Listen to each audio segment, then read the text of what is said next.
बिस्मिल्लाहिर्रहमानिर्रहीम अस्सलाम वालेकुम नाज़रीन, मैं हूँ आपका मेज़बान दानिश अंसारी और आप देख रहे हैं मेरा YouTube channel Danish Ansari official. नाज़रीन, आज हम बात करेंगे मलिक महबूब साहब से, आप सबके फ़ेवरेट हैं, मशहूर स्टोरी टेलर हैं। अस्सलाम वालेकुम मलिक साहब, कैसे हैं आप? वालेकुम अस्सलाम, अल्लाह का करम है। आप बताएँ दानिश भाई कैसे हैं आप?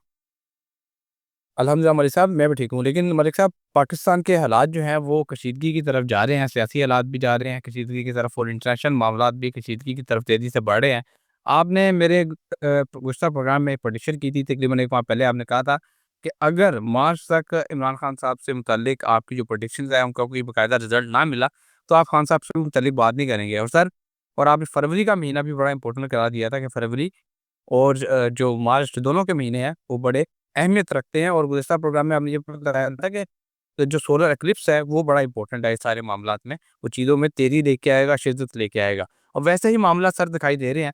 पीटीआई की तरफ से मुल्क गिर एहतजाज किया गया, बड़े पैमाने पे इमरान खान साहब की सेहत के हवाले से तशवीश का इज़हार किया गया और पेशावर में तो तमाम सड़कें ब्लॉक कर दी गई थी, कारकुनान सड़कों पे थे और अब सोशल मीडिया पे बाकायदा लोगों को अ स्ट्रैटेजीज़ बताई जा रही हैं कि आपने इस तरीके से एहतजाज करना है कि आप पकड़े भी ना जाएँ, रिकॉर्ड में भी ना आएँ, कैमरों में भी आपका कोई जो है वो सुराग ना रहे।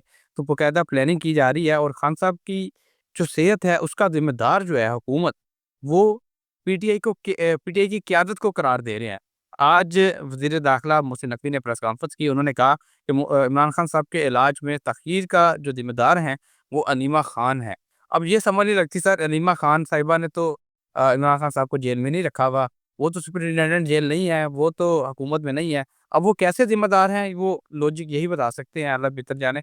और दूसरी तरफ मोहसिन नकवी ने ये भी कहा है कि अगर पीटीआई को एहतजाज और धावा बोलने का शौक है, तो ये कोशिश करके देख लें, लग पता जाएगा। सर, खबरें मेरे पास और भी हैं, लेकिन सबसे पहले आपसे यही पूछना चाहूँगा कि खान साहब की सेहत के हवाले से हमें अपडेट कर दें, वो कैसी है? और दूसरा जो आपने प्रेडिक्शन की थी, अब मामलात उसी तरफ जाते दिखाई दे रहे हैं, ये शिद्दत की तरफ जाते दिखाई दे रहे हैं। आप क्या मज़ीद आगे देख रहे हैं, बताइएगा? देखिए दानिश भाई, आज था सोलर इक्लिप्स, ठीक है? खैर खैरियत से अल्लाह करे पूरी दुनिया में इसके असरात कम से कम आएँ। देखिए असरात आते हैं, मैंने आपको उसके बारे में पहले भी बताया है कि जहाँ पे ये इक्लिप्स लगता है जैसे अर्जेंटीना, चील जो जितने भी सारे हमारे ममालिक हैं अर्जेंटीना, ब्राज़ील वगैरह जितने भी हैं और फिर एंटार्क्टिका के ऊपर लग रहा है बेसिकली। और इसके अलावा अगर आप देखें तो मुझे लगता है कि इसके असरात वहाँ पे 100% 80 टू 100% कहलाए जाएँगे, जहाँ पे नहीं लग रहा। जैसे Pakistan, India, north America, Canada, यहाँ पे इसके असरात 40 टू 50% होंगे। जहाँ नहीं लगता 40 टू 50%, जहाँ लगता है वहाँ 80 टू 100% होता है, डिपेंडिंग। लेकिन एक बात याद रखिएगा कि इसके असरात चीन हो या दूसरी तरफ रशिया हो, हर इंसान के ऊपर इंडिविजुअली लेवल पे पड़ते हैं। ये बात याद रखिएगा। दिन है तो रात है, जो भी है इसके साथ पड़ेगा। इसलिए जो है हमें नमाज़ों का हुक्म भी मिला हुआ है। दुनिया में कहीं पर भी हो आप नमाज़ पढ़ें, ठीक है। अब हम आते हैं मुद्दे की बात पे। बात ये है कि खान साहब की ये जो सेहत की बात पे इन्होंने एक नया प्रोपेगेंडा शुरू कर दिया है। वो बोल रहे हैं इनकी वजह से, ये बोल रहे हैं उनकी वजह से। ये मामलात अभी और हीटेड अप हो गए हैं। स्पेशली कल से, क्योंकि आज इक्लिप्स लगा है, इसके असरात आपको अगले 5 से 10 दिनों में मिलेंगे। पाकिस्तान की बात नहीं कर रहा हूँ, मैं पूरी दुनिया की बात कर रहा हूँ, उधर मिलेंगे, लेकिन पाकिस्तान की इस वक़्त जो हम बात कर रहे हैं, उसमें खान साहब के लिए मैंने आपको पहले भी कहा था फैसिलिटीज़ हैं, लेकिन पीटीआई के लिए नहीं है। पीटीआई को बहुत मोहतात रह के चलना पड़ेगा और आप देख रहे हैं, अब ये फिर जो मामलात हैं हीटेड अप होंगे तो पीटीआई के ऊपर पलड़ा आएगा। तो मुझे नहीं लगता कि जो अलीमा खान और जो है, क्योंकि जो बहनें होती हैं वो मर्क्यूरी से देखी जाती हैं और जो वक्ती ज़ायचा है उसमें खान साहब की बहनें बहुत ज़्यादा इनके मफाद में नज़र आती हैं। गैर मफाद नहीं है, ऐसा कोई मसला नहीं है कि जो उनको नुकसान पहुँचा। तो ऐसा तो मुझे नज़र नहीं आता। अच्छा सर, एक जो चीज़ मैंने पकड़ी है, इस जो बारीक वारदात हुकूमत डाल रही है, वो ये है कि इल्ज़ाम उल्टा पीटीआई के ऊपर डाला जा रहा है कि ये ज़िम्मेदार है। अभी एक खबर चल रही है तमाम सोशल मीडिया प्लेटफ़ॉर्म्स पे, तमाम मीडिया चैनल्स पे, मेनस्ट्रीम चैनल्स पे और लोग इस पे अभी गौर नहीं कर रहे। किसी सहाफ़ी को मैंने इस पे ज़िक्र करता, बात करता नहीं देखा। लेकिन ये मैंने नोट किया है, तमाम चैनल्स की मैंने खबरें निकाली हैं, मेरे पास स्क्रीनशॉट्स मौजूद हैं। उसमें ज़राए से खबर दी जा रही है। अच्छा, दिलचस्प बात ये है कि ज़राए से कहा जा रहा है कि पीटीआई क़यादत 9 फरवरी से इमरान खान की आंखों में तकलीफ से बाखबर थी, लेकिन क़यादत ने ज़्यादा अहमियत नहीं दी।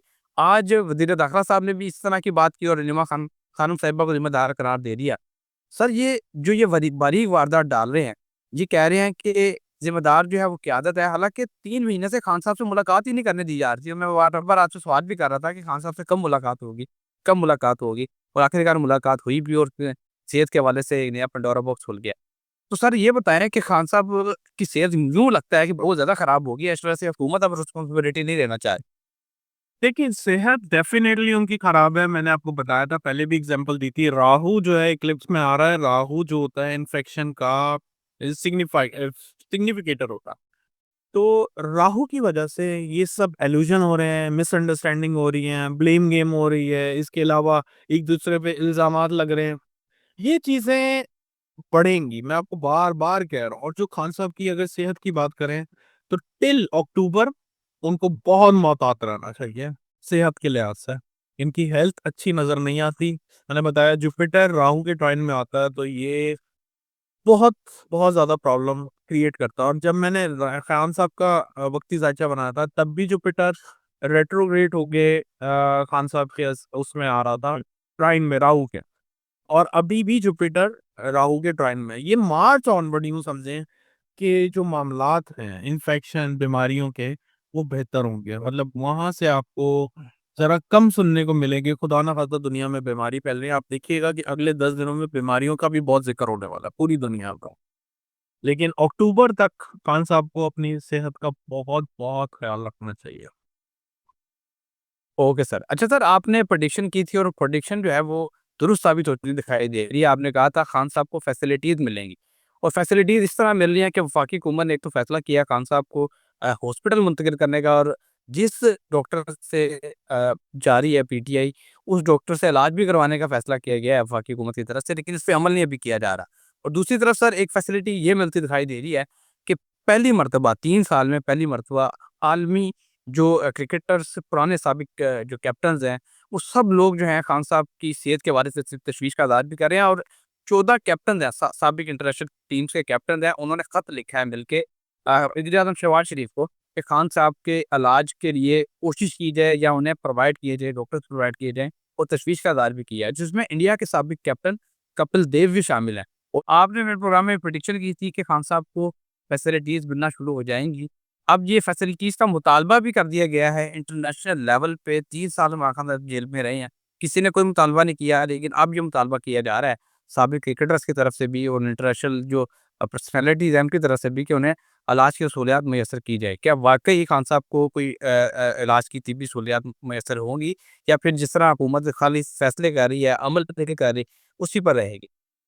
देखिए, अगर इन्होंने नहीं किया तो ये बहुत बड़े मसाइल में आ गए। अब वो वाला हाल हो गया है कि वो गले की हड्डी बन गए हैं कि इनको अगर इलाज ना कराया जाए, मैं मिसाल के तौर पे कह रहा हूँ, गलत नहीं लीजिएगा, तो भी इनके लिए मसला बन जाएगा और अगर इलाज कराया जाए तो भी इनके लिए मसला मसला कैसे बनेगा? क्योंकि जो डिमांड्स हैं, वो ये हैं कि खान साहब को वहाँ से मूव करा जाए और मूव करके हॉस्पिटल में लिया जाए। और अगर हॉस्पिटल में ये लोग लेके जाते हैं, तो आपको पता है जो आवाम है माशाल्लाह वो जिस हिसाब से पहुँचेगी तो इनको कंट्रोल करना बड़ा मुश्किल हो जाएगा।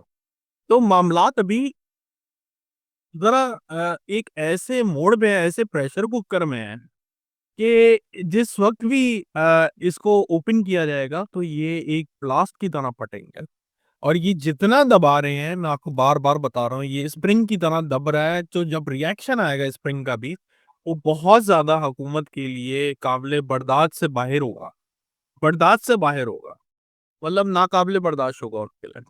तो फिलहाल ये लग रहा है खान साहब को डेफ़िनिटली मूव किया जाएगा, हॉस्पिटलाइज़ेशन नज़र आती है, मैंने आपको बार-बार कहा है। कोई बड़ी बात नहीं है कि हम लोगों को ना पता हो वो हॉस्पिटल में भी हों। क्योंकि हॉस्पिटल का जो टाइम चल रहा है वो एक्टिव हुआ है 12 फरवरी से। तो आज हम खड़े हैं 17 में, तो एक एक दफ़ा तो वो होकर भी आ चुके हैं, जो कि बाद में पता चला था पिम्स हॉस्पिटल से।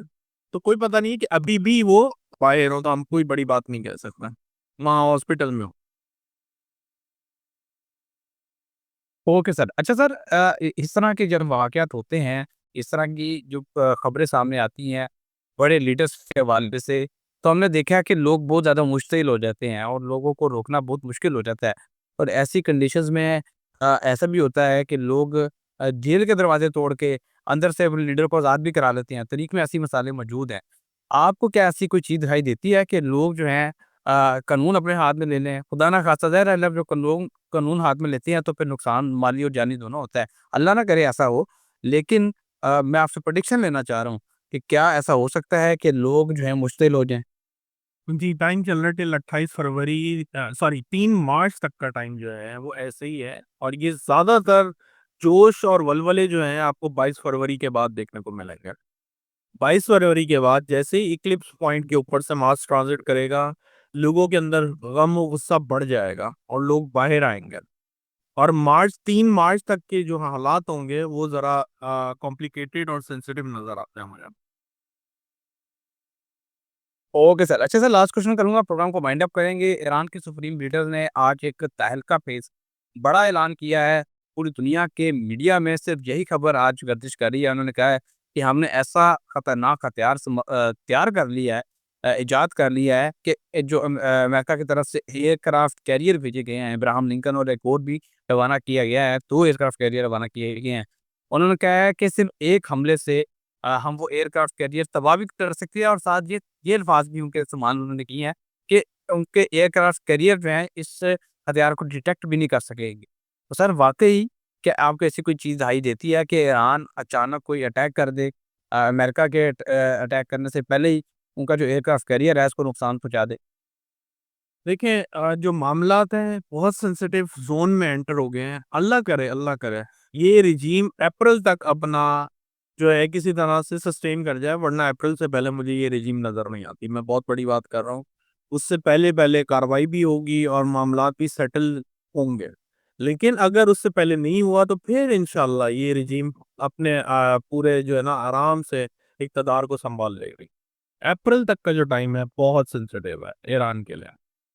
और ऐसा लगता भी है इराक के पास कोई बड़ा हथियार आ चुका है। मैंने आपको बहुत पहले बोला था जब पिछले साल जंग चल रही थी, कि उनके पास होंगे और ये सरप्राइज़ देंगे। सरप्राइज़ की बात तो ये जो अगर कर रहे हैं तो ये दावा पूरा करेंगे।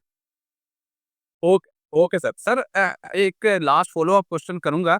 ईरान के सुप्रीम लीडर ने जो अल्फ़ाज़ इस्तेमाल किए हैं, उसमें बड़ा इत्तेमाद है। इस तरह की बात उन्होंने आज से पहले कभी नहीं की। उन्होंने कहा है कि अमेरिकी सदर अपनी फ़ौज को दुनिया की मज़बूत तरीन फ़ौज करार देते हैं, लेकिन दुनिया की सबसे मज़बूत फ़ौज को भी ऐसा थप्पड़ पड़ सकता है कि वो दोबारा उठ ना सके।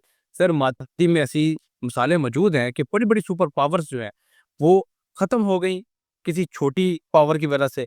क्या ऐसा वक़्त आ चुका है कि अमेरिका तक को जो है इस तरह का कोई अटैक हो जाए, कोई ऐसी चीज़ हो जाए कि उनकी जो सुपर पावर उन्हें करार दिया जाता है, वो ख़िताब उनसे वापस ले लिया जाए?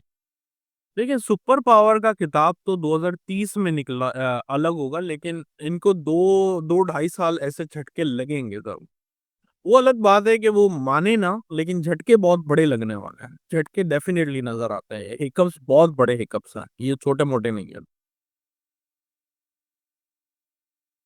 ओके सर, बहुत शुक्रिया सर, आपने अपने कीमती वक़्त में से कुछ वक़्त निकाला और इतनी ज़बरदस्त आपने प्रेडिक्शंस हमारे साथ शेयर की। हमारे नाज़रीन का भी शुक्रिया, इतना अच्छा फीडबैक देते हैं, कमेंट्स करते हैं। आपके सवालात जो हैं, हम अपने प्रोग्राम में लाज़िम शामिल करते हैं। आज भी आपके सवालात को शामिल किया इंटरनेशनल सिचुएशन के हवाले से। इंशाअल्लाह नेक्स्ट प्रोग्राम में भी शामिल करते रहेंगे, अपना फीडबैक देते रहें। अगली वीडियो तक के लिए मुझे और मलिक महबूब साहब को इजाज़त दीजिए। अल्लाह हाफ़िज़।